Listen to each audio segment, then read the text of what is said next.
오늘 말씀은 이사야 4장 말씀을 봅니다. 하나님의 심판의 때에 일어날 일에 대해서 2장 3장에 이어 오늘 1절까지 그 심판의 징계에 대한 내용을 이어 말씀하고 있습니다. 그날에 즉 하나님의 심판하시는 때에 7 여자가, 여기서 7 여자라고 되어 있는데 꼭 7 여자를 이야기하는 것이 아니라 무수히 많은 여성들을 의미합니다. 그들이 한 남자를 붙들고 자기들이 속할 수 있는 남편의 이름을 허락해 달라고 요청을 합니다. 오늘날이야 결혼 안 하고 혼자 살아도 상관없다라고 여겨지지만 당시 시대와 이 지역의 문화에 있어서 여인들이 자기가 속한 남편이 없다는 것은 여러 가지 의미가 있었습니다. 이혼을 당했다든가 아니면 무언가 부족해서 결혼을 할 수 없었다든가 더 큰 이유로는 부정한 여인이기 때문에 남편이 없다라는 그런 평가와 취급을 받는 것이 당시의 문화였습니다. 그래서 남편이 없다는 것은 수치로 여겨졌다는 거예요. 결혼을 못한다는 거죠. 그런데 무슨 이유에선지 예루살렘에 성인 남자들이 없다는 거예요. 성인 남자들이 없으니까 여성들이 이 수치 가운데 있는데 결혼할 남성들이 없으니까 많은 여자들이 한 남자를 붙들고 우리가 우리 떡 먹고 우리 입을 옷 우리가 준비해서 입고 할 테니까 그저 당신의 이름으로 부르게 해달라. 누구의 아내라고 우리가 그렇게 불리게 해달라고 요청하는 겁니다. 전쟁에 나가서 남자들이 많이 죽었든지 하나님의 징계에 의해서 죽었는지 아니면 포로와 노예로 끌려갔는지 어쩐지 모르지만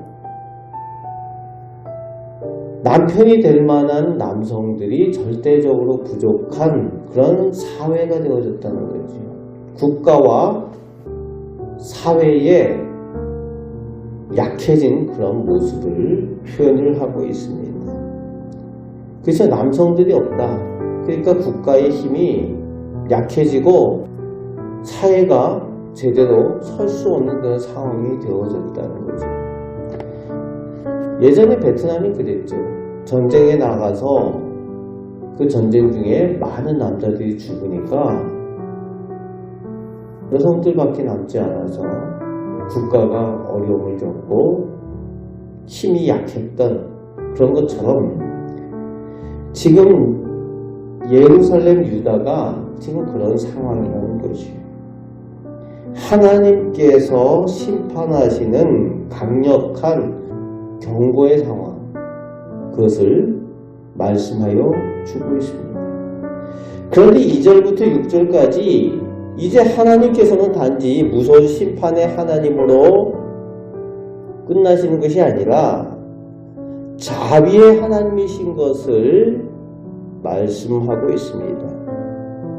징계와 심판으로 완전히 멸망시키시고 끝나시는 하나님이 아니시라 회복해 하시는 하나님의 은혜에 대해서 오늘 이사야는 예언을 전하고 있습니다. 심판하셨지만 징계하셨지만 때리셨지만 다시 싸매시고 다시 회복해 하시고 다시 나음을 주시는 여호와 하나님의 자비하심과 사랑을 2절부터 이제 표현을 하고 있습니다. 2절 말씀에 여호와의 싹이라고 표현함으로써 하나님께서 세일을 행하신다는 거예요. 하나님의 은혜를 다시 한번 회복해 하는 은혜를 주시겠다는 겁니다.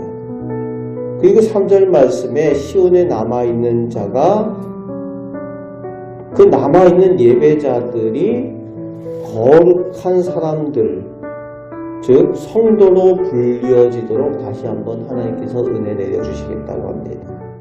그리고 4절 말씀에는 시온의 딸들, 타락하고 부정했던 예배자들이 다시 그 모든 징계들을 벗고 깨끗하게 되어서 정결케 되어서 하나님의 택하신 백성들로 회복하시겠다라고 말씀하여 주고 있습니다. 다시 한번 거룩한 백성으로 회복된다는 겁니다.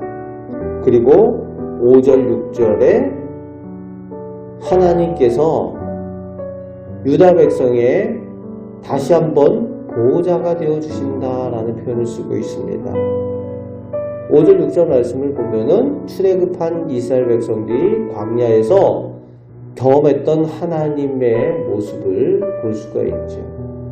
하나님께서 낮에는 구름 기둥으로 밤에는 불 기둥으로, 또 하나님께서 예배 자리에 제사의 자리에 임재하셔서 이스라엘 백성들의 하나님이 되어주시고 보호자가 되어주셨던 그 하나님을 다시 한번 이스라엘 백성들이 경험하게 되는 그런 회복케 하는 은혜를 하나님께서 허락하여 주시겠다.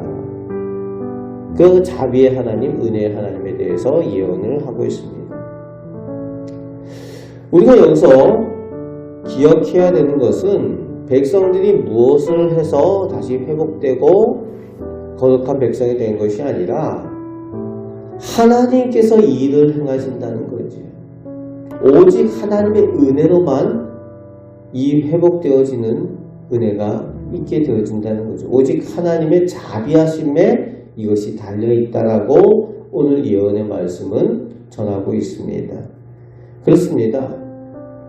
우리가 살아가면서 우리 힘으로 할 수 있는 것은 한계가 있어요. 그래서 은혜입니다. 우리 스스로 우리의 죄의 문제를 해결할 수가 없고, 우리 스스로 하나님 나라에 갈 수 있는 천국 백성으로 되어질 수가 없다는 겁니다. 오직 하나님의 은혜로만 가능합니다. 우리가 이 세상을 살아가는 동안에도 우리 힘으로 할 수 없는 일들, 불가항력적인 그런 일들이 우리 가운데 일어나죠. 그럼에도 불구하고 오직 하나님께서 우리를 돌아보시고 은혜 베푸시는 그 하나님의 은혜, 그 하나님의 은혜를 의지하며 살아갈 때에 이 어두운 세상 가운데도 믿음으로 승리하며 살아가게 되는 줄 믿습니다.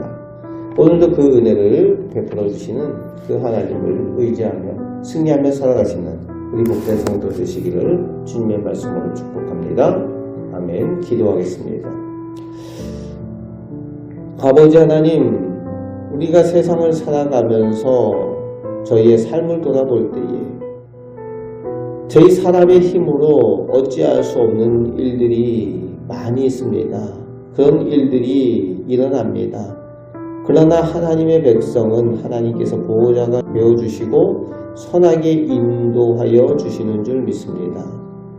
오늘도 저희가 하나님의 은혜를 사모하며 나아가오니 하나님께서 함께하여 주시고 저희에게 필요한 것을 채워주시며 저희에게 좋은 것들로 허락하여 주옵소서. 우리의 참 인도자가 되시는 예수 그리스도의 이름으로 기도하옵나이다. 아멘.